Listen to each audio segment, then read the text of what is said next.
all students, in this video we shall continue our chapter number 4, The Truly Beautiful Minds, written on the Einstein.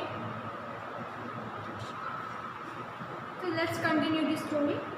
When the Nazis come to the power in Germany in 1933, Einstein emigrated to the United States.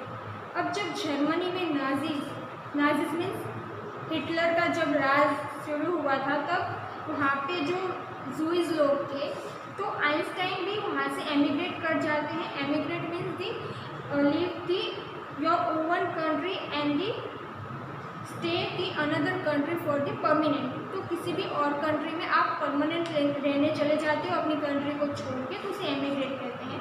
तो वो United state में चले जाते हैं Einstein इन 1933.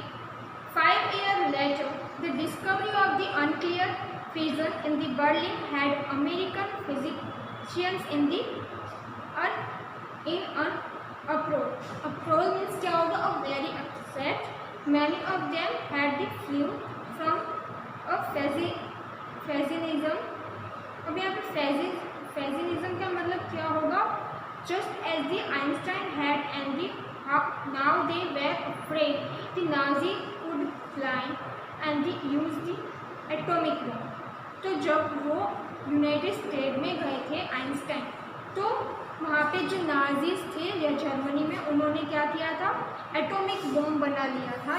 तो उन्होंने जब Nazi America के खिलाफ ये एटॉमिक बॉम्ब बनाया था जर्मनी ने, और वहाँ के जो साइंटिस्ट थे या फिर फिजिस्ट थे उन्हें पता था, और वो इस बात से बहुत ज़्यादा अपसेट हो जाते हैं because they are from fascism. तो इनकी वजह से आइंस्टाइन है वो जो नाजी ने जो एटॉमिक बॉम्ब बनाया था उसकी वजह से वो थोड़े से अपसेट भी थे और वरीड भी थे. बिकॉज कि एटॉमिक बॉम्ब एक ऐसा बॉम्ब होता है कि आप जब जिस भी जगह पे उसको फेंकते हो तो उस एरिया के अलावा उसके आसपास के एरिया पे भी वो इफेक्ट दिखाता है अपनी. जैसे कि आगे आपको जैसे हम स्टोरी पढ़ेंगे तो आगे आएगा कि एटॉमिक बॉम्ब कितना खतरनाक होता है. At the urging of the colleagues Einstein wrote a letter to the American President Franklin D. Roosevelt. अब वहाँ पे 1933 या फिर 1939 के जो एरा है, तब वहाँ के प्रेसिडेंट कौन थे अमेरिका के? फ्रैंकलिन डी रूजवेल्ट थे. तो उन्होंने आइंस्टाइन ने उनको एक लेटर लिखा था. किसके कहने पर? तो एक उनके कलीग थे, उन्होंने उनको बहुत ज़्यादा अर्ज किया था, रिक्वेस्ट की थी. तो आइंस्टाइन ने अमेरिका के प्रेसिडेंट को एक लेटर लिखा था ऑन 2 अगस्त 1939 को, इन विच ही वार्न. अब उन्होंने इस लेटर में एक वार्निंग लिखी थी. क्या?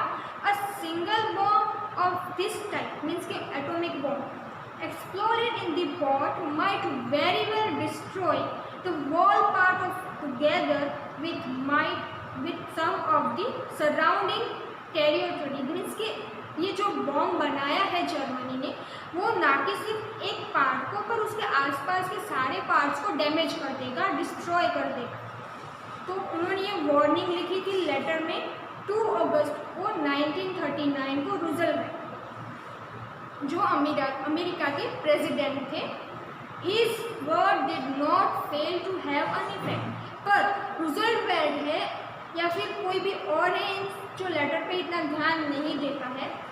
The American developed the atomic bomb in the secret project of their own and they dropped in on the Japanese cities Hiroshima and Nagasaki in August 1945. तो अब ये एटॉमिक बॉम्ब अमेरिका ने secretly बनाया और Japanese के जो 2 cities थे, कौन कौन सी?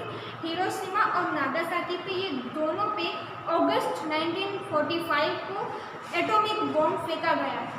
और इस एटॉमिक बॉम्ब की इफेक्ट है वो अभी भी हमें हिरोशिमा और नागासाकी के जो बहुत सारे पार्ट है वहाँ पे देखने मिलता है. तो ये बहुत ही ज़्यादा डेंजरस एटॉमिक बॉम्ब था जो डिस्ट्रॉय मीन्स के किसी भी पार्ट को आराम से डिस्ट्रॉय कर सकता था. तो अमेरिका ने जापानीज के 2 सिटीज़ पे, हिरोशिमा और नागासाकी पे अगस्त 1945 को ये बॉम्ब फेंका था.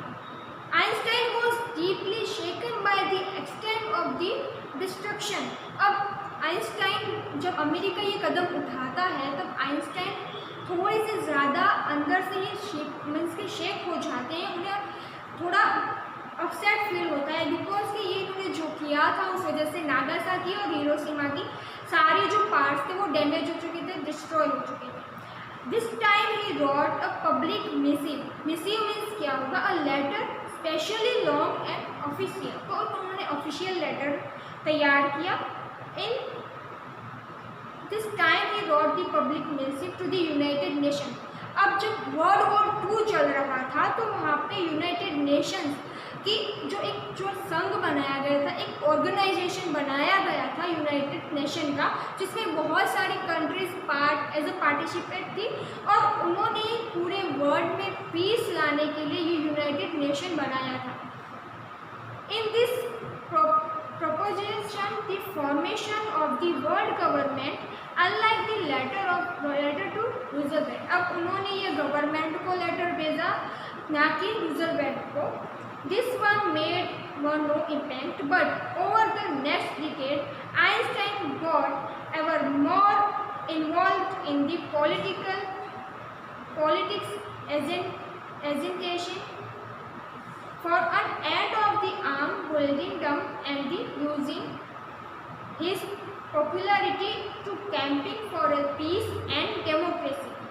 तो आइंस्टाइन का जो ये लेटर था जिस यूनाइटेड स्टेट के लिए उन्होंने लिखा था, ऑफिशियल लेटर उन्होंने भेजा था, पर उनके जो लेटर था उनका कोई भी आंसर नहीं मिलता है और ना ही कोई इफेक्ट होती है उनके लेटर की। बट उनकी जो आइंस्टाइन की पॉपुलेशन थी, मीन्स की उनकी फेम थी, जो उस वजह से जो डिकेड था, आने वाला डिकेड यानी वर्ल्ड वॉर 2 के बाद वाला जो डिकेड था वो एकदम पीसफुल था, डेमोक्रेसी था, क्योंकि आइंस्टाइन ने भी बहुत सारा इसको पॉपुलेटिंग और कैंपेनिंग किया था for the peace and democracy. तो यहाँ पे उनकी एक और क्वालिटी हमें नज़र आती है, वो क्वालिटी क्या है?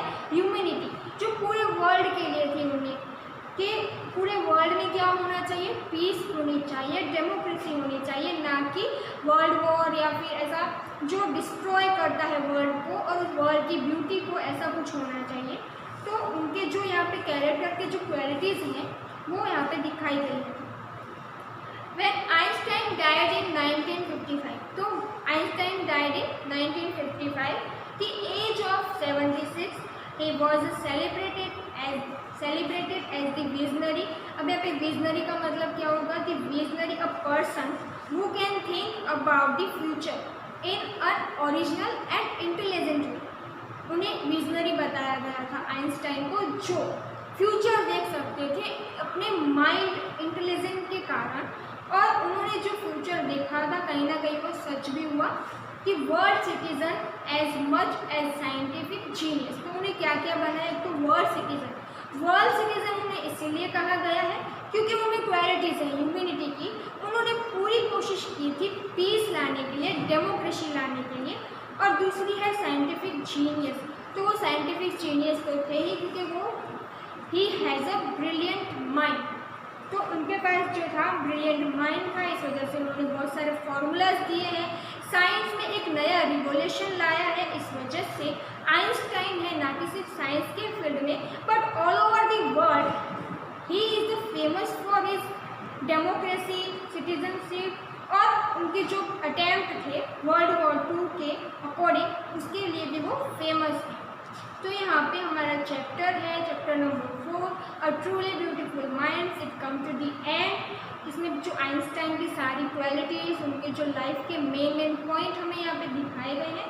आप सबको वो सारे पॉइंट्स याद रखने हैं लाइन बाय लाइन, और इसमें जो वर्ड्स दिए गए हैं हार्ड वर्ड्स वो आपकी बुक में लिखने हैं, और जो क्वेश्चन आंसर्स हैं आपकी टेक्स्ट बुक में दिए गए हैं वो सारे आपको आपकी जो फेयर बुक है इंग्लिश की उसमें लिखने हैं। आगे के जो चैप्टर या पोएम है हम नेक्स्ट वीडियो में पढ़ेंगे। तब तक के लिए have a nice day, thank you and take care.